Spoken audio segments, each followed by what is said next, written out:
ಇನ್ನೊಂದು ತಂದಾಗ ಅಮ್ಮನ ನಾ ಬರಲೇಬೇಕಲ್ಲಪ್ಪ, ಅದಕ್ಕೆ ಇನ್ನೊಂದು ಹೋಳಿಗೆ ನೀಡು ಮಗನ.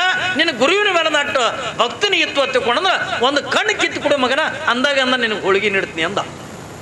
ಒಂದು ಕಣ್ಣು ಕಿತ್ತು ಕೊಡು ನೋಡ, ನಿನ್ನ ಗುರುವಿನ ಮೇಲೆ ಎಷ್ಟು ಭಕ್ತಿ ಅದ, ಯಾವಾಗ ನಿನ್ನ ಗುರುವಿನ ಮೇಲೆ ಎಷ್ಟು ಭಕ್ತಿ ಅದ, ಎಷ್ಟು ಶ್ರದ್ಧೆ ಅದ ನೋಡ್ತೀನಿ ನಾನು. ಒಂದು ಒಂದು ಒಂದು ಹೋಳಿಗೆ ಬೇಕಾಗಿತ್ತು ಅಂದ್ರೆ ಒಂದು ಕಣ್ಣು ಕಿತ್ತು ಕೊಟ್ರೆ ಅಂದ್ರೆ ಒಂದು ಹೋಳಿಗೆ ಕೊಡ್ತೀನಿ ಅಂತಂದಾಗ ದೊಡ್ಡಪ್ಪ ಮಹಾರಾಜ ನಗಲಕತ್ನತ್ತಲ್ಲ. ಏನ್ರಿ ದೊಡ್ಡಪ್ಪ ಮಹಾರಾಜ ನಗಲಕತ್ನತ್ತ. ಯಪ್ಪ ಇದಕ್ಕಿಂತ ದೊಡ್ಡ ಭಾಗ್ಯ ಮತ್ತೊಂದು ಏನದ, ಗುರುವಿಗಾಗಿ ಅಂದ್ರೆ ಕಣ್ಣು ಅರ್ಪಣೆ ಹಾಕವತ್ತಿಕೊಂಡ್ರ ಇದಕ್ಕಿಂತ ಭಾಗ್ಯ ಮತ್ತೊಂದು ಏನದಪ್ಪ. ಆಯ್ತಪ್ಪ ನೀ ಹೇಳ್ದಂಗೆ ನಾನು ಕಣ್ಣು ಕೊಡ್ತೀನಿ, ನನಗೊಂದು ಏನ್ರಿ ಕಿತ್ಕೊಳಕ್ಕೆ ಒಂದು ಏನ್ರಿ ಕುಡಿಯಪ್ಪ ಅನ್ನೋ. ಅವ ಮನೆ ಮಾಲಕ ಈ ಮಗನ ಕಿತ್ತನ ತಗೊಂಡು ಮನೆಯಾಗಿಂದ ಹೋಗಿ ಚಾಕು ತಂದು ಕೊಟ್ಟನತ್ತ. ಯಾವಾಗಿಂದ ದೊಡ್ಡಪ್ಪ ಮಹಾರಾಜ ಇವೇನು ಕಿತ್ತನ, ಇದು ಸುಳ್ಳು ಹೇಳ್ತಾವ ಸಾಧು ಒತ್ತಿಕೊಂಡು ಯಾವಾಗಿಂದ ನೋಡ್ಕೋತ ನಿಂತಿದ್ದ, ಹಂಗೆ ಅಂದ ಹಿಂಗೆ ಚಾಕು ಕಣ್ಣಾಗಿಂದ ಹಾಕಿ ಕಣ್ಣಿನ ಗುಡ್ಡಿನ ಕಿತ್ತೆ ಅವನ ಕೈ ಕೊಟ್ಟ. ಏನ್ರಿ ಯಾವಾಗಿಂದ ಒಂದು ಕಣ್ಣಿನ ಗುಡ್ಡಿನ ಕಿತ್ತು ಕೊಟ್ಟ. ಯಪ್ಪ ಈಗಾರ ನೀಡು, ನಮ್ಮ ಅಪ್ಪ ಕುಂತಾನಲ್ಲಿ ಏನ್ರಿ ಮುಸುರುಗಲ್ಲಿ ಹಂಗೆ ಕುಂತಾನ, ಇನ್ನೊಂದು ಹೋಳಿಗೆ ನೀಡು. ಇವಾಗ ಬದುಕಿಗೆ ಸುಖ ಸಿಗಬೇಕು, ನಮ್ಮ ಜೀವನಕ್ಕೆ ಆನಂದ ಸಿಗಬೇಕು, ನಮ್ಮ ಜೀವನಕ್ಕೆ ನೆಮ್ಮದಿ ಅನ್ನತಕ್ಕಂಥ ದೊರಿಬೇಕಾಗಿತ್ತು ಅಂತಿಕೊಂಡ್ರೆ ನಾವು ಏನು ಮಾಡಿದ್ರು ಕೂಡ ನಮಗೆ ನೆಮ್ಮದಿ ಸಿಗಂಗಿಲ್ಲ. ಇವತ್ತಿಟ್ಟೆಲ್ಲ ಜನ ಬಂದು ಕುಂತೀರಿ, ನಿಮಗೆ ರೊಕ್ಕ ಕಮ್ಮಿಲ್ಲ, ದೊಡ್ಡ ದೊಡ್ಡ ಮನೆ ಕಟ್ಟೀರಿ, ಮನೆಯಾಗಿಂದ ರೊಕ್ಕ ಇಟ್ಟೀರಿ, ಬಂಗಾರ ಇಟ್ಟೀರಿ, ಎಲ್ಲಾನೇ ಕೂಡ ಇಟ್ಟೀರಿ ನಿಜ. ಆದ್ರೆ ನಿಮಗೆ ನೆಮ್ಮದಿ ಆದೇನ್ರಿ ಎತ್ತಿಕೊಂಡ ಕೇಳಿದ್ರೆ ನಾವು ಯಾರು ಕೂಡ ನೆಮ್ಮದಿಯಿಂದ ಇಲ್ಲ ತಗೊಂಡು ಹೇಳ್ತೀವಿ ಹೊರತಾಗಿ ಏನೋ ಭಾಳ ನೆಮ್ಮದಿದಿಂದ ಇದೀನ್ರಿ ಎತ್ತಿಕೊಂಡು ಹೇಳ್ತಕ್ಕಂಥವ್ರು ಯಾರು ಇಲ್ಲ. ಯಾಕೆ ತಗೊಂಡ ಕೇಳಿದ್ರೆ ಆ ನೆಮ್ಮದಿ ಎಲ್ಲಿನೂ ಕೂಡ ರೊಕ್ಕದಾಗಂದ ಸಿಗತಕ್ಕಂಥದ್ದಲ್ಲ, ಆ ನೆಮ್ಮದಿ ಬಂಗಾರದೊಳಗಂದ ಸಿಗತಕ್ಕಂಥದ್ದಲ್ಲ. ಆ ನೆಮ್ಮದಿ, ಆ ಮುಕ್ತಿ ಅನ್ನತಕ್ಕಂಥದ್ದು ಬಹಳ ನೂರಾರು ಎಕರೆಯಿಂದ ಹೊಲ ಗಳಿಸೋದ್ರಿಂದ ನಮ್ಮ ಮುಕ್ತಿ ಸಿಗ್ತದೇನ್ರಿ ಎತ್ತಿಕೊಂಡ ಕೇಳಿದ್ರೆ ಮುಕ್ತಿ ಸಿಗಂಗಿಲ್ಲ. ಆ ಮುಕ್ತಿ ಸಿಗಲೇಬೇಕಾಗಿತ್ತು ಎತ್ತಿಕೊಂಡ್ರೆ ಯಾರು ಬೇಕ್ರಿ ಎತ್ತಿಕೊಂಡ್ರೆ ಒಬ್ಬ ಸದ್ಗುರುನಾಥ ಬೇಕು ಏನ್ರಿ, ಒಬ್ಬ ಜ್ಞಾನಿಯಾಗಿರ್ತಕ್ಕಂಥ ಗುರು ಬೇಕು. ಹಿಂದೆ ನಿಮಗೆಲ್ಲರಿಗೂ ಕೂಡ ಗೊತ್ತದ ಲಚ್ಚಣ ಸಿದ್ದಪ್ಪ ಮಹಾರಾಜರು. ಲಚ್ಚಣ ಸಿದ್ದಪ್ಪ ಮಹಾರಾಜರು ಇಲ್ಲಿ ನನ್ನ ಹುಟ್ಟಿದೂರಿಂದ ಕನ್ನೊಳ್ಳಿ, ನಿಮ್ಮೆಲ್ಲರಿಗೂ ಕೂಡ ಗೊತ್ತದ. ನಂದು ಹುಟ್ಟಿದೂರು ಇಲ್ಲೇ ಸಿಂದಗಿ ತಾಲೂಕಿಂದ ಕನ್ನೊಳ್ಳಿ. ಕನ್ನೊಳ್ಳಿ ಒಳಗಿಂದ ಒಂದು ಮಠ ಇದೆ ನಂದು. ಅದು ಯಾವ ಮಠ ಹತ್ತಿಕೊಂಡ ಕೇಳಿದ್ರೆ ದೊಡ್ಡಪ್ಪ ಮಹಾರಾಜರು ಹೊತ್ತಿಕೊಂಡಂದು. ಅವರು ಲಿಂಗಾಯತ ಉಪ್ಪಾರು. ಯಾರು? ಕನ್ನೊಳ್ಳಿ ದೊಡ್ಡಪ್ಪ ಮಹಾರಾಜ ಲಿಂಗಾಯತ ಉಪ್ಪಾರು. ಲಚ್ಚಣ ಸಿದ್ದಪ್ಪ ಮಹಾರಾಜ ಇವರೆಲ್ಲ ಏನು ಒತ್ತಿಕೊಂಡ ಕೇಳಿದ್ರೆ ಇವರು ಪಂಚಾಳರು. ಲಚ್ಚಣ ಸಿದ್ದಪ್ಪ ಮಹಾರಾಜ ಪಂಚಾಳರು, ಕನ್ನೊಳ್ಳಿ ದೊಡ್ಡಪ್ಪ ಮಹಾರಾಜ ಲಿಂಗಾಯತ ಉಪ್ಪಾರು. ಅವಾಗೆಲ್ಲ ಉಪ್ಪಾರೆ ಗೋಡಿ ಕಟ್ತಿದ್ರು. ಯಾವಾಗ ಕನ್ನೊಳ್ಳಿ ದೊಡ್ಡಪ್ಪ ಮಹಾರಾಜ ಗೋಡಿ ಕಟ್ಟವ, ಲಚ್ಚಣ ಸಿದ್ದಪ್ಪ ಮಹಾರಾಜ ಕಟ್ಟಿಗೆ ಕೆಲಸ ಮಾಡ್ತಿದ್ದೆ. ಮ್ಯಾಲೆ ಜಂತಿ ತುಲಿ ಇವೆಲ್ಲ ಡಿಸೈನ್ಗಳು ಭಾಳ ಚಂದ ಮಾಡ್ತಿದ್ರು. ನೀವು ಬಹುಶಃ ಇವತ್ತು ನೋಡ್ಲಿಕ್ಕೆ ಸಿಗ್ತದೆ ನಿಮಗೆ. ಲಚ್ಚಣ ಸಿದ್ದಪ್ಪ ಮಹಾರಾಜರು ಮಾಡಿರ್ತಕ್ಕಂಥ ಕಟ್ಟಿಗೆ ಕೆಲಸ ನಮ್ಮ ಕನ್ನೊಳ್ಳಿ ಒಳಗೆ ಏನ್ರಿ ನಮ್ಮಲ್ಲಿ ರಡ್ಡ್ಯರ ಮನೆತನ ಕಟ್ಟ್ಯಾರ ಅವರು. ಏನ್ರಿ ದೊಡ್ಡಪ್ಪ ಮಹಾರಾಜ ಗಾಡಿ ಕಟ್ಟ್ಯಾನ, ಲಚ್ಚಣ ಸಿದ್ದಪ್ಪ ಮಹಾರಾಜರಿಂದ ಕಟ್ಟಿಗೆ ಕೆಲಸ ಮಾಡ್ಯಾರ. ಇವರಿಬ್ರು ಯಾರ ಮಕ್ಕಳು ಒತ್ತುಕೊಂಡ ಕೇಳಿದ್ರೆ ಇದೇ ನಮ್ಮ ಬಂತನಾಳದೊಳಗಿರ್ತಕ್ಕಂಥ ಶಂಕರಲಿಂಗ ಶಿವಗಳು ಎತ್ತುಕೊಂಡಾಗಿವಾದ್ರು. ಬಂತನಾಳದ ಶಂಕರಲಿಂಗ ಶಿವಗಳು ಎತ್ತುಕೊಂಡಾಗಿವಾದ್ರು. ಆ ಬಂತನಾಳ ಶಂಕರಲಿಂಗ ಶಿವಗಳು ಶಿಷ್ಯರು ಇವರಿಬ್ರು ಏನ್ರಿ. ಇವ್ರದೊಂದು ಇದನ್ನೇ ಬೇರೆ. ಲಚ್ಚಣ ಸಿದ್ದಪ್ಪ ಮಹಾರಾಜ, ಕನ್ನೊಳ್ಳಿ ದೊಡ್ಡಪ್ಪ ಮಹಾರಾಜ, ಕೌದ್ಯಪ್ಪ ಮಹಾರಾಜ, ಕೃಷ್ಣಪ್ಪ ಮಹಾರಾಜ ಇವರೆಲ್ಲ ಬಂತನಾಳ ಶಂಕರಲಿಂಗ ಶಿವಗಳು ಶಿಷ್ಯರು ಇವರೆಲ್ಲ. ಕನ್ನೊಳ್ಳಿ ದೊಡ್ಡಪ್ಪ ಮಹಾರಾಜ ಅವಾಗೇನೋ ಅವನು ದೊಡ್ಡಪ್ಪ ಮಹಾರಾಜ ತಗೊಂಡು ಇದ್ದಿದ್ದಿಲ್ಲ, ಅವನ ಹೆಸರಲ್ಲಿ ಗುರುಲಿಂಗಪ್ಪ ತಗೊಂಡಿತ್ತು. ಇದು ದೊಡ್ಡಪ್ಪ ತಗೊಂಡು ಇಟ್ಟಿದ್ದು ಲಚ್ಚಣ ಸಿದ್ದಪ್ಪ ಮಹಾರಾಜರು ಇಟ್ಟಿದ್ದು. ಯಾಕಂದ್ರೆ ಲಚ್ಚಣ ಸಿದ್ದಪ್ಪ ಮಹಾರಾಜ ಶ್ರೀಶೈಲ ಪಾದಯಾತ್ರಕ್ಕೆ ಹೋದಾಗ ಅಲ್ಲಿ ಕಾಲು ಜಾರಿಂದ ಕಮರಿ ಕೊಳದೊಳಗೆ ಅಂದು ಬೀಳಾಗ ಆ ದೊಡ್ಡ ಗುರುಲಿಂಗ ತಗೊಂಡಂದಾಗ ಇಲ್ಲೇ ಕೂತ್ಕೊಂಡು ಕನ್ನೊಳ್ಳಿ ದೊಡ್ಡಪ್ಪ ಮಹಾರಾಜರು ಲಚ್ಚಣ ಸಿದ್ದಪ್ಪ ಮಹಾರಾಜಗೆ ಅಲ್ಲಿ ಅಂತರಲ್ಲೇ ನೇತು ಹಿಡಿದಿದ್ರು. ಅದಕ್ಕೆ ಹೊಳ್ಳಿ ಬಂದ ಲಚ್ಚಣ ಸಿದ್ದಪ್ಪ ಮಹಾರಾಜರು ಏನಂದ್ರು, ನೀ ಬರೇ ಗುರುಲಿಂಗಪ್ಪ ಅಲ್ಲೋಯಪ್ಪ, ನಾನು ಉಳಿಸಿರ್ತಕ್ಕಂಥ ನೀ ದೊಡ್ಡಪ್ಪಿದೋ, ನೀ ದೊಡ್ಡಪ್ಪಿದೆ ನನಗೆ ದೊಡ್ಡಪ್ಪಿದೆ ಎತ್ತುಕೊಂಡು ದೊಡ್ಡಪ್ಪ ಅಂದಿದ್ದಕ್ಕೆ ದೊಡ್ಡಪ್ಪ ಮಹಾರಾಜರ ಎತ್ತುಕೊಂಡು ಹೆಸರು ಬಂತು. ಅವ್ರು ಇಟ್ಟೆಲ್ಲ ಶಕ್ತಿ ಪಡಿಬೇಕಾದ್ರೆ ಎದರಿಂದ ಹತ್ತುಕೊಂಡ ಕೇಳಿದ್ರೆ ಸುಮ್ಮನೆ ನಿಮಗೆ ಅಂತ ಹೇಳ್ತೀನಿ, ಬಂತನಾಳ ಶಂಕರಲಿಂಗ ಶಿವಗಳಿಂದ ಉಪದೇಶ ಪಡಿಬೇಕಾಗಿತ್ತು. ಏನ್ರಿ ಉಪದೇಶ ಅಂದ್ರೆ ಏನು? ಬರೇ ಅವರಿಂದ ಮಂತ್ರ ಕಿವಿಯಾಗಿ ಅಂತ ಹೇಳಿಸ್ಕೋಬೇಕಾಗಿತ್ತು. ನೋಡ್ರಿ ಅವರೆಲ್ಲ ಎಷ್ಟು ಸೇವೆ ಮಾಡ್ತಾರೆ. ಬಂತನಾಳ ಶಂಕರಲಿಂಗ ಶಿವಗಳಿಂದ ಏನ್ರಿ ಕನ್ನೊಳ್ಳಿ ದೊಡ್ಡಪ್ಪ ಮಹಾರಾಜ್ ಏನು ಮಾಡಬೇಕಾಗಿತ್ತು ಅಂತಂದ್ರೆ ಆ ಗುರುವಿನಿಂದ ಉಪದೇಶ ಅಂತಕ್ಕಂಥ ಪಡಿಬೇಕಾಗಿತ್ತು ಅಂದ್ರೆ ಮಂತ್ರ ಉಪದೇಶ ಅಂತಕ್ಕಂಥ ಪಡಿಬೇಕಾಗಿತ್ತು. ಆ ಉಪದೇಶ ಪಡ್ಕೊಂಡಾಗ ಮಾತ್ರ ಈ ಜನ್ಮ ಸಾರ್ಥಕ ಆಕ್ಕದ ತಂದು ಯಾವಾಗಿಂದ ದೊಡ್ಡಪ್ಪ ಮಹಾರಾಜ ಆ ಶಂಕರಲಿಂಗ ಶಿವಗಳು ಸೇವಾದಾಗೆ ಇದ್ದ, ಸೇವಾ ಮಾಡ್ತಿದ್ದ. ಹಿಂಗೆ ಸೇವಾ ಮಾಡ್ತಾ ಮಾಡ್ತಾ ಇರುವಂಥ ಪ್ರಸಂಗದೊಳಗೆ ಅವಾಗೆಲ್ಲ ಕಾಲ್ನಡಿಗೆನೆ. ಹೋದ್ರೆ ಅಂದ್ರೆ ಕುದುರೆ ಮೇಗಂದ ಹೋಗಬೇಕು, ಬಿಟ್ಟರೆ ಅಂದ್ರೆ ನಡ್ಕೋತಿಂದ ಹೋಗ್ಬೇಕು. ಶಂಕರಲಿಂಗ ಶಿವಗಳು ಹಳ್ಳಿಗೆ ಏಕರಾತ್ರಿ, ಪಟ್ಟಣಕ್ಕಿಂತ ಪಂಚರಾತ್ರಿ ಮಾಡ್ತಾ ಮಾಡ್ತಾ ಏನ್ರಿ ಜಗತ್ತಿನ ಜೀವಿಗಳಿಗೆ ಧರ್ಮದ ಉಪದೇಶ ಮಾಡ್ತಿದ್ರತ್ತ. ಯಾರು? ಮಂತ್ರಾಲಯದ ಶಂಕರಲಿಂಗ ಶಿವಗಳು. ನೋಡ್ರಿ ಅವಾಗೆಲ್ಲ ಹೆಂಗಿತ್ತು.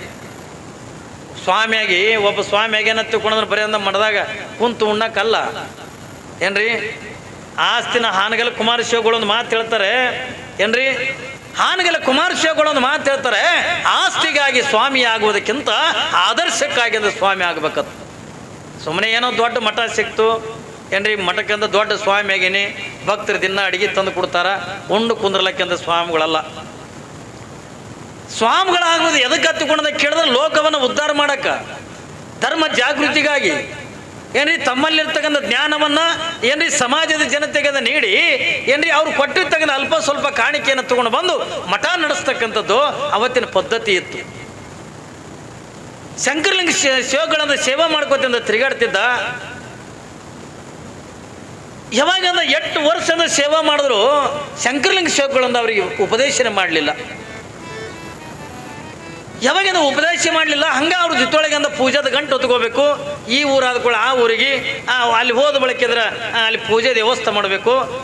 ಊರಾಗಿಂದ ಭಿಕ್ಷೆ ಬಿಡ್ಕೊಂಡು ಬರಬೇಕು. ಬಂದಿಂದ ಶಂಕರಲಿಂಗ ಶಿವಗಳಿಗೆ ಊಟ ಮಾಡಿಸ್ಬೇಕು. ಉಳಿದ ಬಳಕ ಊಟ ಮಾಡಬೇಕು. ಹಿಂಗೆ ಜೀವನ ಕಳೀತಿದ್ದ ಕನ್ನೊಳ್ಳಿ ದೊಡ್ಡಪ್ಪ ಮಹಾರಾಜ್. ಒಂದು ದಿವಸ ಅದ ಏನಾಗ್ಯದ ತಗೊಂಡ ಕೇಳಿದ್ರೆ ಇಲ್ಲಿ ಮಹಾರಾಷ್ಟ್ರದೊಳಗಂದ ವಾಗ್ದರಿಗೆ ತಗೊಂಡು ಬರ್ತದೆ. ಮಹಾರಾಷ್ಟ್ರದೊಳಗೆ ಒಂದು ಊರು ಬರ್ತದೆ.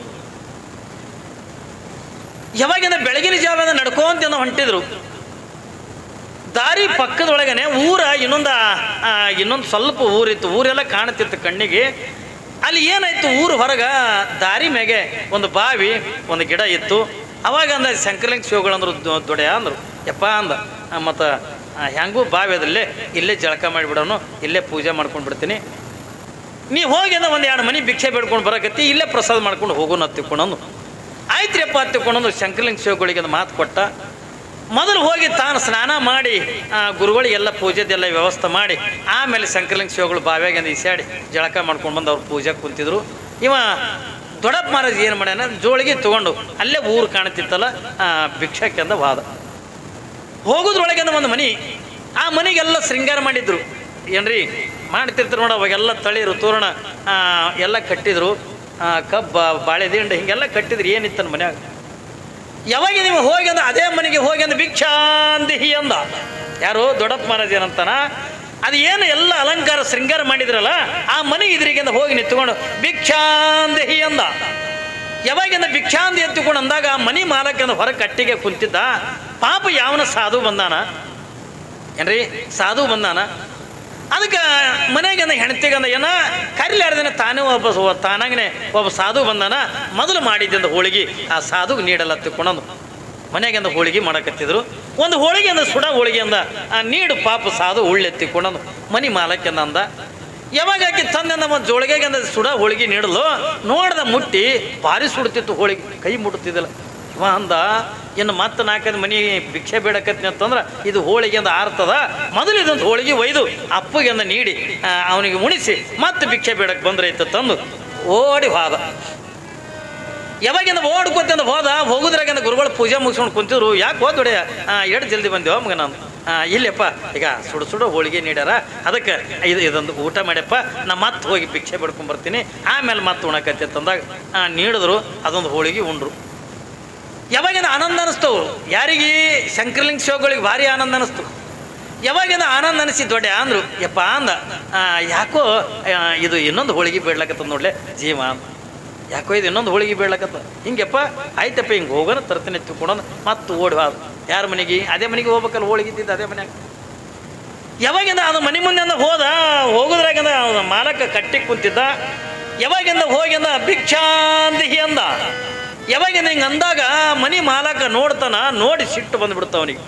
ಏನೋ ಸಾಧು ಏನೋ ಒಂದು ಸುರುವಿಗೆ ಅಂತ ಬಂದಿದೆ ತಿಳ್ಕೊಂಡಂದು ಒಂದು ಹೋಳಿಗೆ ನೀಡಿದ್ರೆ ರುಚಿ ಹತ್ತಂದ ಮಗನ ಪದೇ ಪದೇ ನನ್ನ ಮನೆಗೆ ಬರ್ಲಕ್ಕ ಇಲ್ಲ ನಿನ್ನ ಸಲುವಾಗಿ ಮಾಡ್ಲಕತ್ತೀವ ನಾವು ಹೋಳಿಗೆ ನೀಡಂಗೆ ನಡಿ ಎತ್ತುಕೊಂಡಂದ ಇಲ್ಲಪ್ಪ ಇದು ನನ್ನ ಸಲುವಾಗಿ ಅಲ್ಲ ಎಂದೂ ಬೇಡಲಾರ್ದಂತ ನನ್ನ ಗುರುನಾಥ ಎಂದೂ ಬೇಡಲಾರ್ದಂತ ನನ್ನ ತಂದೆ ನಮ್ಮಪ್ಪ ಬೇಡ್ಲಕತ್ತಾನ ಅದಕ್ಕೆ ಇನ್ನೊಂದು ಹೋಳಿಗೆ ನೀಡ್ರಪ್ಪ ಅಂದ.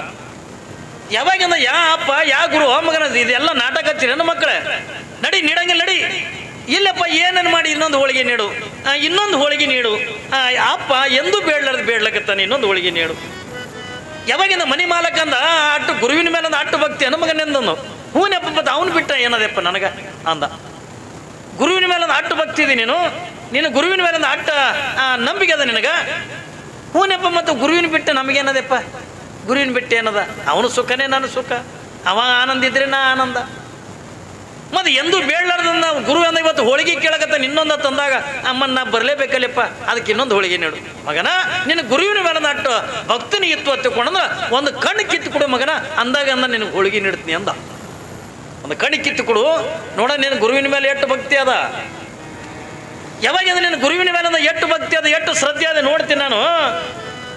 ಒಂದು ಒಂದು ಒಂದು ಹೋಳಿಗೆ ಬೇಕಾಗಿತ್ತು ಅಂದ್ರೆ ಒಂದು ಕಣ್ಣು ಕಿತ್ತು ಕೊಟ್ರೆ ಒಂದು ಹೋಳಿಗೆ ಕೊಡ್ತೀನಿ ಅಂತಂದಾಗ ದೊಡ್ಡಪ್ಪ ಮಹಾರಾಜ ನಗಲಕತ್ನತ್ತರ ಏನ್ರಿ ದೊಡ್ಡಪ್ಪ ಮಹಾರಾಜ ನಗಲಕತ್ನತ್ತ ಯಪ್ಪ ಇದಕ್ಕಿಂತ ದೊಡ್ಡ ಭಾಗ್ಯ ಮತ್ತೊಂದು ಏನದ ಗುರುವಿಗಾಗಿ ಅಂದ್ರೆ ಕಣ್ಣು ಅರ್ಪಣೆ ಹಾಕವತ್ತಿಕೊಂಡ್ರ ಇದಕ್ಕಿಂತ ಭಾಗ್ಯ ಮತ್ತೊಂದು ಏನದಪ್ಪ ಆಯ್ತಪ್ಪ ನೀ ಹೇಳ್ದಂಗೆ ಅಂದ್ರೆ ನಾನು ಕಣ್ಣು ಕೊಡ್ತೀನಿ ನನಗೊಂದು ಏನ್ರಿ ಕಿತ್ಕೊಳಕ್ಕೆ ಒಂದು ಏನ್ರಿ ಕುಡಿಯಪ್ಪ ಅನ್ನೋ ಅವ ಮನೆ ಮಾಲಕ ಈ ಮಗನ ಕಿತ್ತನ ತಿಳ್ಕೊಂಡಂದು ಮನೆಯಾಗಿಂದ ಹೋಗಿ ಚಾಕು ತಂದು ಕೊಟ್ಟನತ್ತ ಯಾವಾಗಿಂದ ದೊಡ್ಡಪ್ಪ ಮಹಾರಾಜ ಇವೇನು ಕಿತ್ತನ ಇದು ಸುಳ್ಳು ಹೇಳ್ತಾವ ಸಾಧು ತಿಳ್ಕೊಂಡಂದು ಯಾವಾಗಿಂದ ನೋಡ್ಕೋತ ನಿಂತಿದ್ದ ಹಂಗೆ ಅಂದ ಹಿಂಗೆ ಚಾಕು ಕಣ್ಣಾಗಿಂದ ಹಾಕಿ ಕಣ್ಣಿನ ಗುಡ್ಡಿನ ಕಿತ್ತೆ ಅವನ ಕೈ ಕೊಟ್ಟ ಏನ್ರಿ ಯಾವಾಗಿಂದ ಒಂದು ಕಣ್ಣಿನ ಗುಡ್ಡಿನ ಕಿತ್ತು ಕೊಟ್ಟ ಯಪ್ಪ ಈಗಾರ ನೀಡು ನಮ್ಮ ಅಪ್ಪ ಕುಂತಾನಲ್ಲಿ ಏನ್ರಿ ಮುಸ್ರಿಗಲ್ಲಿ ಹಂಗೆ ಕುಂತಾನ ಇನ್ನೊಂದು ಹೋಳಿಗೆ ನೀಡು ಇವಾಗ ಗಾಬರಿ ಆದ ಮಾಲಕ ಇದೇನು ಹುಚ್ಚದ ಸಾಧು ಯಾವ ಗುರು ಯಾವ ಶಿಷ್ಯ ಸುಮ್ಸುನಿಂದ ಕಣ್ಣು ಕಳ್ಕೊತಲ್ಲ ಇದು ಪಾರ ತಿಳ್ಕೊಳೋದು ಅವ ಒಳಗೆ ಹೋಗಿ ಅಂದ ಒಂದು ಹೋಳಿಗೆ ತಂದು ನೀಡ್ದ ಯಾವಾಗಿಂದ ಅದೊಂದು ಹೋಳಿಗೆ ತೊಗೊಂಡು ಓಡ್ಕೋತ ಬಂದ ಒಂದು ಕೈಯಿಂದ ಕಣ್ಣಿಗೆ ಹಿಡ್ದ ಓಡ್ಕೋತ ಬಂದ ಬರುದ್ರಾಗಿಂದ ಗುರುಗಳು ಕುಂತಿದ್ರು ಅದೊಂದು ಹೋಳಿಗೆ ನೀಡ್ದ ಯಾವಾಗಿಂದ ಶಂಕರಲಿಂಗ ಶಿವಗಳು ಅದನ್ನು ಒಂದು ಹೋಳಿಗೆ ಊಟ ಮಾಡಿದ್ರು ಯಾವಾಗಿಂದ ಅದೊಂದು ಹೋಳಿಗೆ ಊಟ ಮಾಡಿದ್ರು ಊಟ ಮಾಡಿದ ಬಳಕ ನಿಮಗೆ ಹೇಳ್ತೀನಿ ಶಂಕರಲಿಂಗ ಶಿವಗಳಂದ್ರು ದೊಡ್ಡ ಅಂದರು ಯಪ್ಪ ಅಂದ ಯಾಕೋ ಇದು ಇನ್ನೊಂದು ಕೇಳಕತ್ತದ ನೋಡ್ಲೆ ಹೋಳಿಗೆ ಅಂದರು ಹೋಳಿಗೆ ಯಾಕೋ ಇದು ಇನ್ನೊಂದು ಕೇಳಕತ್ತದ ಜೀವ ಹಿಂಗೆ ಅಯ್ಯಪ್ಪ ಹಿಂಗೆ ಹೋಗೋಣ ಹಿಂಗೆ ಬರ್ತೀನಪ್ಪ ಅಂತಕೊಂಡು ಓಡಿ ಬಂದ ಯಾವಾಗಿಂದ ಓಡಿ ಬರ್ದಕ್ಕೆ ಅದೇ ಮಾಲಕ್ಕಿಂದ ಬಾಗಲಾಗೆ ಕುಂತಾನ ಅಲ್ಲೋ ಒಂದು ಕಣ್ಣು ಕೊಟ್ಟಂದ ಹೋಳಿಗೆ ಬೈದಿದೆ ಮತ್ತೆ ಅದಕ್ಕೆ ಬಂದಿದೆ ಯಪ್ಪ ನಮ್ಮ ಅಪ್ಪಗಿಂದ ಇನ್ನೊಂದು ಹೋಳಿಗೆ ಬೇಕತ್ತ ಈಗ ಇದೊಂದು ಕಣ್ಣು ಕಿತ್ತು ಕೊಡ್ತೀನಿ ನನಗೆ ಇನ್ನೊಂದು ಹೋಳಿಗೆ ನೀಡತ್ತೆ ಕೊಡೋದು ಅವ ಕಿತ್ತಿ ಕೊಡು ಅಲ್ಲಾರ್ದೇನೆ ಇವನೇ ಕಿತ್ತಿ ಅವನು ಕೈಯಾಗ ಕೊಟ್ಟನಂತ ಏನ್ರಿ ಅದೊಂದು ಕಣ್ಣು ಕಿತ್ತಿಂದ ಕೊಟ್ಟ ಎರಡು ಕಣ್ಣುಗಳಿಂದ ಸಾವುಕಾರನಿಂದ ಕೊಟ್ಟ ಯಪ್ಪ ನೀ ಕಣ್ಣು ಕುಡಿದು ಬೇಕಾಗಿದ್ದಿಲ್ಲೋ ನಾ ಹಂಗೆ ಕುಡ್ತಿದ್ದೆ ನನಗೆ ಹೋಳಿಗೆ ಎತ್ತಿಕೊಂಡು ಒಳಗೆ ಹೋಗಿ ಅಂದ ಮತ್ತೊಂದು ಹೋಳಿಗೆ ತೊಗೊಂಡು ಬಂದ 2-3 ಸರಿ ತಿರುಗಾಡಿದ್ನಲ್ಲ ಹಂಗೆ ಅಂದಾಜು ಪ್ರಕಾರದಿಂದ ಬಂದು ಗುರುವಿನ ಮುಂದೆ ಜೋಳಿಗೆ ಇಟ್ಟಂದು ಎರಡು ಕೈಗೆ ಕಣ್ಣಿಗೆ ಹಚ್ಕೊಂಡು ಕುಂತ ಎರಡು ಕೈಗೆ ಕಣ್ಣುಗಳು ಮುಚ್ಕೊಂಡ ಕುಂತ ಯಪ್ಪ ಈಗ ಊಟ ಮಾಡಿ ಇಲ್ಲಿ ಜೋಳಿಗೆ ಆದ ನೋಡಪ್ಪ ಇದು ಸುಡ್ತದ ಅದನ್ನು ಹೋಳಿಗೆ ಊಟ ಮಾಡಪ್ಪ ತಕೊಂಡಂದ ಶಂಕರಲಿಂಗ ಶಿವಗಳಂದ್ರು ಮತ್ತೆ ನೀ ಕೈಗೆ ಕಣ್ಣಿಗೆ ಕತ್ಕೊಂಡಿದ್ವಲೆ ದೊಡ್ಡೆ ಅಂದ್ರು ಯಪ್ಪ ನೀ ಎಂದೂ ಬೇಡಲಾರ್ದಂತವ ನೀ 2-3 ಹೋಳಿಗೆ ಅಂದ ಬೇಡ ಉಣ್ಣಾಕತ್ತಿದೆಯಲ್ಲ ಅದಕ್ಕೆ ಈ ಪಾಪಿ ಕಣ್ಣುಗಳು ಎಲ್ಲಿ ನೋಡಿ ನಿನ್ನ ಹೊಟ್ಟಿಗಿಟ್ಟಿ ಕಡ್ದಿತ್ತು ನೆದರಿಗಿದ್ರೆ ಆಗಿತ್ತ ತಕೊಂಡಂದು ಕಣ್ಣು ಮುಚ್ಕೊಂಡಿನಪ್ಪ ಅಂದ ಕಣ್ಣು ಕೊಟ್ಟು ಹೋಳಿಗೆ ತಂದಿಲ್ಲ ಏನಂತನವ ನೀ 2-3 ಹೋಳಿಗೆ ಉಣ್ಣಾಕತ್ತಿದೆಯಲ್ಲ ಎಲ್ಲಿ ಈ ಕಣ್ಣಿನಿಂದ ನೋಡಿದ್ನಿ ಅಂದ್ರೆ ನಿನಗೆ ನೆದರ ಆಕೈತಿಯಪ್ಪ ಅದಕ್ಕೆ ನೀವು ಊಟ ಮಾಡೋದು ಶಂಕರಲಿಂಗ ಶಿವಗಳಂದ್ರು ದೊಡ್ಡ ನೀ ಸೇವಾ ಮಾಡ್ತಿದ್ದೆ ತಿಳ್ಕೊಂಡದ ನೀ ಯಾರು ತಿಳ್ಕೊಂಡಿದಪ್ಪ ನೀ ನನ್ನ ತಾಯಿ ಇದ್ದಂಗೋ ಮಗ ನೋಡ್ರಿ ಶಂಕರಲಿಂಗ ಶಿವಗಳಂತಾರ ತಾಯಿ ಮಗ ಊಟ ಮಾಡೋದು ನೋಡಿದ್ರೆ ಎಂದರೆ ಹೊಟ್ಟೆ ಕಡಿತದಲ್ಲೇ ಕೈ ತೆಗಿ ಅಂದ್ರು ಇಲ್ಲಪ್ಪ ಇಲ್ಲ ನಾ ಕೈ ತೆಗಂಗಿಲ್ಲ ನೀ ಹೋಳಿಗೆ ಉಂಡು ಬಳಗ ನಾ ತೈತೀನಿ ನೀ ಕೈ ತೆಗಿಲ್ಲ ನಾ ಊಟನೇ ಮಾಡಂಗಿಲ್ಲ ನನಗೆ ಏನಾಗಂಗಿಲ್ಲ ದೊಡ್ಡಪ್ಪ ನನಗೇನಾಗಂಗಿಲ್ಲ ನನಗೆ ನೆದರ ಆಗಂಗಿಲ್ಲ ದೃಷ್ಟಿ ಆಗಂಗಿಲ್ಲ ನನಗೇನಾಗಂಗಿಲ್ಲ ನೀ ಕೈ ತೆಗಿ ಬ್ಯಾಡಪ್ಪ ಬ್ಯಾಡ ಇಲ್ಲೋ ನೀ ಕೈ ತೆಗೆದ್ರೆ ತೆಗಿ ಎತ್ತಿಕೊಂಡೊಂದು ಯಾವಾಗಿಂದ ಒತ್ತಾಯ ಮಾಡಿ ಸಿಟ್ಟಿಗೆ ಅದು ಬೈಲ ಕತ್ಕೊಳ್ಳೇನ ಅವಾಗಿಂದ ದೊಡ್ಡಪ್ಪ ಮಹಾರಾಜ ಕೈಗೆ ಹಿಡಿದಿದ್ದಿಂದ 2 ಕೈಗಳಿಂದ ತೆಗೆದ ಕಣ್ಣಿಗೆ ಹಿಡಿದಿದ್ದು ಯಾವಾಗಿಂದ ಕಣ್ಣಿಗೆ ಹಿಡಿದಿದ್ದಿಂದ ಕೈಗಳು 2 ತೆಗೆದಲ್ಲ ಮೊದಲು ಹೆಂಗಿದ್ದು ಕಣ್ಣು ಹಂಗೆ ಇದ್ದು ಅಂತ ದೊಡ್ಡಪ್ಪ ಮಹಾರಾಜ ಏನ್ರಿ ಮೊದಲು ಹೆಂಗೆ ಅಂದ್ರೆ ಚಂದ ನೋಡ್ತಿದ್ನಿಲ್ಲ ಮೊದಲು ಹೆಂಗಿದ್ದು ಕಣ್ಣು ಹಂಗೆ ಇದ್ದು ಸದ್ಗುರುನಾಥ ಇದು ಗಡಿಗೆ ಸುಟ್ಟದೇನಿಲ್ಲ ತಗೊಂಡು ಪರೀಕ್ಷೆ ಮಾಡ್ತಿದ್ದ ಪರೀಕ್ಷೆದೊಳಗಿಂದ ಪಾಸ್ ಆದಾಗ ಮಾತ್ರ ಅವಾಗ ಉಪದೇಶ ಮಾಡ್ತಿದ್ರು ಹೌದಲ್ರಿ? ಆ ಗುರುವಿನಿಂದ ಬರೀ ಒಂದು ಉಪದೇಶ ಬೇಕಾಗಿತ್ತು ಅಂತಂದ್ರೆ ಇಟ್ಟು ಶ್ರಮ ಪಡಬೇಕಾಗ್ತದೆ. ಅವತ್ತಿನ ದಿನಮಾನದೊಳಗೆ ಒಬ್ಬ ಗುರುವಿನ ಕೃಪಾ, ಗುರುವಿನ ಆಶೀರ್ವಾದ ಏನ್ರಿ ಹಂಗೆ ನೆಟ್ಟಗದ ಸೆಟದ ಕಾದಿ ಏನ್ರಿ ಖಡಕ್ ಅಂದ ಬಟ್ಟೆ ಹಾಕೊಂಡು ಬಂದು ಅಪ್ಪವರು ನಿಮ್ಮ ಆಶೀರ್ವಾದ ಇರ್ಬೇಕು ನಮ್ಗೆ ಬರ್ತಾರೆ ನೋಡ್ರಿ ರಾಜಕಾರಣಿಗಳು. ಹಂಗೆ ಬಂದು ಕೂಡ ಅವ್ನಿಗೆ ಆಶೀರ್ವಾದ ಕೊಡ್ಬೇಕು. ನಾವು 10 ರೂಪಾಯಿ ದಕ್ಷಿಣ ಕೊಡಲ್ಲ ಏನ್ರಿ. ದಿನಮಾನ ಹಿಂಗದವ. ಆದ್ರೆ ಅವತ್ತಿನ ದಿನಮಾನದೊಳಗೆ ಗುರುವಿನ ಆಶೀರ್ವಾದ, ಗುರುವಿನ ಉಪದೇಶ ಏನ್ರಿ ಗುರುವಿನಿಂದ ಅಂತಃಕರಣೆ ಅಂತಗನ ಪಡಿಬೇಕಾಗಿತ್ತು ಅಂತಂದ್ರೆ ಅದನ್ನ ಪಡಿಬೇಕಾದ್ರೆ ಒಂದು ಶಿಷ್ಯ ಸೇವೆ ಮಾಡಬೇಕಾಗ್ತದೆ. ಅದಕ್ಕಾಗಿ ನೀ ಹಾಡದ್ರಲ್ಲ, ಗುರುವಿನ ಗುಲಾಮನಾಗುವ ತನಕ ದೊರೆಯದಣ್ಣ ಮುಕ್ತಿ. ನಿಜಗುಣ ಶಿವಗಳೇನಂತಾರ, ಶ್ರೀ ಗುರು ವಚನೋಪದೇಶವನ್ನು ಆಲಿಸಿದಾಗಲಹುದು ನರರಿಗೆ ಮುಕ್ತಿ. ಒಂದು ವೇಳೆ ಮನುಷ್ಯನಿಗೆ ಮುಕ್ತಿ ಸಿಗಬೇಕು, ಆನಂದ ಸಿಗಬೇಕು, ನೆಮ್ಮದಿ ಸಿಗಬೇಕಂತಂದ್ರೆ ಗುರುವಿನ ವಚನವನ್ನು ಪಾಲನೆ ಮಾಡಬೇಕು. ಯಾವ ಗುರುವಿನ ವಚನವನ್ನು ಪಾಲನೆ ಮಾಡ್ಯಾನು ಅವನೇ ಬದುಕಿನೊಳಗಿಂದ ದೊಡ್ಡವಾಗ್ಯಾನ, ಅವನೇ ಶರಣನಾಗ್ಯಾನ, ಅವನೇ ಸಂತನಾಗ್ಯಾನ, ಅವನೇ ಮಹಾತ್ಮನಾಗ್ಯಾನ. ಹೊರತಾಗಿ ಯಾವ ಗುರುವಿನ ಆಶ್ರಯದೊಳಗಿಲ್ಲ ಅವ ಏಸ್ ಕಾಲಕ್ಕೂ ಕೂಡ ಶರಣನಾಗಕ್ಕಾಗಂಗಿಲ್ಲ, ಸಂತನಾಗಕ್ಕಾಗಂಗಿಲ್ಲ, ಮಹಾತ್ಮನಾಗಕ್ಕಾಗಂಗಿಲ್ಲ. ಅದಕ್ಕಾಗಿ ನಿಜಗುಣ ಶಿವಗಳು ಹೇಳಿದ್ರಪ್ಪ, ನೀನೊಬ್ಬ ದೇವರಾಗಬೇಕಾ, ನೀನೇ ಶರಣನಾಗಬೇಕಾ, ನೀನೊಬ್ಬ ಸಂತನಾಗಬೇಕಾ, ಗುರುವಿನ ವಚನವನ್ನು ನಿತ್ಯನೂ ಕೂಡ ಪಾಲನೆ ಮಾಡು. ಎರಡನೇದೇನು ಹೇಳ್ತಾರೆ ಅವರು, ಬರೀ ನೀ ಗುರುವಿನ ಸೇವಾ ಮಾಡ್ಕೋತ ಉಳಿದಲ್ಲ, ಬರೀ ಅಂದ್ರೆ ಗುರುವಿನಿಂದ ಉಪದೇಶ ಪಡೆಯೋದಲ್ಲ. ಆದ್ರೆ ಮುಂದೊಂದು ಮಾತು ಹೇಳ್ತಾರೆ, ಶ್ರೀ ಗುರು ವಚನೋಪದೇಶವನ್ನು ಆಲಿಸಿದಾಗಲಹುದು ನರಗೆ ಮುಕ್ತಿ ಅಂತ ಹೇಳಿದ್ರು. ಮುಂದೆ ಹೇಳ್ತಾರೆ, ದುರಿತ ಕರ್ಮವನ್ನು ಅಲ್ಲದಿರು. ನೋಡಿ ಅವ್ರು ಏನು ಹೇಳ್ತಾರೆ, ಇದು ಭಾಳ ಮಹತ್ವದ ಕಲ್ಪನೆ ಇರಲಿ ಮಗ. ಅವ್ರು ಏನು ಹೇಳ್ತಾರೆ ನಿಜಗುಣ ಶಿವಗಳು, ದುರಿತ ಕರ್ಮವನ್ನು ಅಲ್ಲದಿರು, ಕೆಟ್ಟದ್ದು ಮಾಡಬೇಡ. ದುರಿತ ಹತ್ತುಕೊಂಡ್ರೆ ಕೆಟ್ಟದ್ದು. ಅವ್ರು ಏನು ಹೇಳ್ತಾರೆ, ಬರೀ ಗುರುವಿನ ಉಪದೇಶ ಅಂತ ಪಡ್ಕೊಳ್ಳೋದು ಅಟ್ಟಿ ಅಲ್ಲ. ನಾ ಗುರುವಿನ ಉಪದೇಶ ಪಡ್ಕೊಂಡಿನಿ, ಗುರುವಿನ ಅಂತಃಕರಣ ಆಗ್ಯದ, ಗುರುವಿನ ಆಶೀರ್ವಾದ ಆಗ್ಯದ ತಗೊಂಡು ನಾವು ಸೊಕ್ಕಿಗೆ ಬರೋದಲ್ಲ. ಅವ್ರು ಏನು ಹೇಳ್ತಾರ, ದುರಿತ ಕರ್ಮವನ್ನು ಅಲ್ಲದಿರು, ಕೆಟ್ಟದ್ದು ಮಾಡಕ್ಕೆ ಹೋಗ್ಬೇಡ. ನೀನು ಜೀವನ ಇರುವವರೆಗೂ ಕೂಡ ಏನ್ರಿ ನೀ ಇನ್ನೊಬ್ಬರಿಗಿಂದ ನೋವು ಕೊಡುವಂಗಿಲ್ಲ, ಇನ್ನೊಬ್ಬರಿಗಿಂದ ದುಃಖ ಕೊಡುವಂಗಿಲ್ಲ, ಇನ್ನೊಬ್ಬರ ಮನಸ್ಸಿಗಿಂದ ನೋವು ಮಾಡುವಂಗಿಲ್ಲ. ಅದಕ್ಕಾಗಿ ನನ್ನ ಬಸವಣ್ಣವ್ರು ಹೇಳಿದ್ರು, ಧರ್ಮ ಹತ್ತಿಕೊಂಡ್ರೆ ಏನು, ಧರ್ಮ ಹತ್ತಿಕೊಂಡ್ರೆ ಇವತ್ತೇನು ನಾವು ಹೊಡೆದಾಡಕತ್ತೀವಿ ನೋಡು ಏನ್ರಿ. ನೀವು ಯಾವ ಧರ್ಮ ಅಂತಂದ್ರೆ ನಮ್ಮ ಬಣಜಿಗರ ಧರ್ಮ ರೀ, ನಿಮ್ದು ಯಾವ ಧರ್ಮ, ನಮ್ಮ ಐಗೋಳ ಧರ್ಮ, ನಿಮ್ದು ಯಾವ ಧರ್ಮ, ಗಾಣಿಗರ ಧರ್ಮ. ಇವೆಲ್ಲ ಧರ್ಮಗಳು ಅಲ್ಲ, ಇವು ಜಾತಿಗಳಿವು. ಕಲ್ಪನೆ ಇರಲಿ ಮಗ, ಧರ್ಮಕ್ಕೆ ಜಾತಿಗೆ ಸಂಬಂಧ ಇಲ್ಲ. ಲಕ್ಷ್ಯ ಕೊಡ್ರಿ ನೀವು. ಸುಮ್ಮನೆ ನಾವು ಹೊಡೆದಾಡ್ಲಕತ್ತೀವಿ, ಇದು ನನ್ನ ಧರ್ಮದ, ಇದು ನಿನ್ನ ಧರ್ಮದ. ಯಾವ ಧರ್ಮ? ಬಸವಣ್ಣವ್ರು ಸ್ಪಷ್ಟವಾಗಿ ಅಂತ ಹೇಳಿದ್ರು. ಏನು ಹೇಳ್ತಾರವರು, ದಯವಿಲ್ಲದ ಧರ್ಮ ಅದಾವುದಯ್ಯ, ದಯವಿರಬೇಕು ಸಕಲ ಪ್ರಾಣಿಗಳೆಲ್ಲರಲ್ಲಿ, ದಯವೇ ಧರ್ಮದ ಮೂಲವಯ್ಯ ಕೂಡಲ ಸಂಗಮ ದೇವ. ನೋಡ್ರಿ ಅವ್ರು ಏನು ಹೇಳ್ತಾರೆ, ಧರ್ಮ ಹತ್ತಿಕೊಂಡದು. ನಾವೇನು ತಿಳ್ಕೊಂಡ ರಬ್ಬಗೆ ವಿಭೂತಿ ಹಚ್ಕೊಂಡು ಈ ಊರಾಗ ಯಾರು ಧರ್ಮ ಅಂತಾರೆ ಅಂತ ಅಂದ್ಕೊಳ್ಳೋಣ. ನೀವು ಹೇಳ್ತಿರಲಿಲ್ಲ, ನಮ್ಮ ಊರಾಗ ಒಬ್ಬನೇ ಅನ್ರಿ. ಅದೆಂಥ ಧರ್ಮದ ಕೆಲಸ ಮಾಡ್ತಾನ ನೀನು? ಇಲ್ರಿ, ಮುಂಜಾನೆ ಕೂಡ ಮೈ ತುಂಬ ವಿಭೂತಿ ಹಚ್ಕೊಂಡು 2 ಊದಿನ ಕಡ್ಡಿ ತೊಗೊಂಡು ಬರಿ ಮೇಲೆ ಅಂದ್ರೆ ಊರಾಗಿನ ಎಲ್ಲ ಗುಡಿಗಳು ತಿರುಗಾಡ್ತಾನೆ. ಅವು ಕೌಂಟ್ ನಾರ ಊದಿನ ಕಡ್ಡಿ, ಅವು ಚಲೋನೂ ಅಲ್ಲ. ದೆಬ್ಬಮ್ಮಾಯಿ ಗುಡಿ ಮುಂದೆ ಹಚ್ಚಿರ್ತಾರಲ್ಲ, ಹೋಗಿರ್ತೀನಿ ಅಲ್ಲಿ ದರ್ಶನ ತೊಳಕ್ಕೆ. ಅವಕ್ರದ್ದು ಹೊಗೆ ಬಡಿದ್ರೆ ನಮ್ಮ ದನಿನೇ 7 ತಿಂಗಳು ಬರಲ್ಲ ಏನ್ರಿ. 2 ಊದಿನ ಕಡ್ಡಿ ತೊಗೊಂಡು ಇಡೀ ಊರಾಗಿನ ಈ ಗುಡಿಗೆ ಹೋಗೋದು, ಅದೇ ದೀಪಕ್ಕೆ ಹಚ್ಚೋದು, ಅಲ್ಲೇ ಬೆಳಗೋದು, ಮತ್ತು ಅದೇ ಗಾಡಿಗೆ ಆರಿಸೋದು, ಮತ್ತು ಅವು 2 ಊದಿನ ಕಡ್ಡಿ ಮತ್ತೆ ತೊಗೊಂಡು ಬರೋದು. 2 ಊದಿನ ಕಡ್ಡಿಗೆ ಇಡೀ ಊರೇ ಮುಗಿಸ್ತಾನ ಅವ್ನು ಧರ್ಮ ಅಂತದ್ದು ಏನ್ರಿ. ಮನಸ್ಸಿನೊಳಗೆ ಹೇಸಿಗೆ ಇಟ್ಕೊಂಡು ಕಾಸಿಗೆ ಹೋದಿ ಅಲ್ಲೇನಾಯ್ತು, ಕೇದಾರಕ್ಕೆ ಹೋದ್ರೆ ಏನದ ಮನಸ್ಸಿನ ದುರ್ಗುಣ ಬಿಟ್ಟು ಏನ್ರಿ. ಯಾವನೊಬ್ಬ ಕಾಸಿಗೆ ಹೋಗಿದ್ನದು, ಕಾಸಿಗೆ ಹೋಗಿ ಸಿಟ್ಟು ಬಿಟ್ಟು ಬರ್ತೀನಿ ಅಂತೇಳಿ ಹೋಗಿದ್ನದು.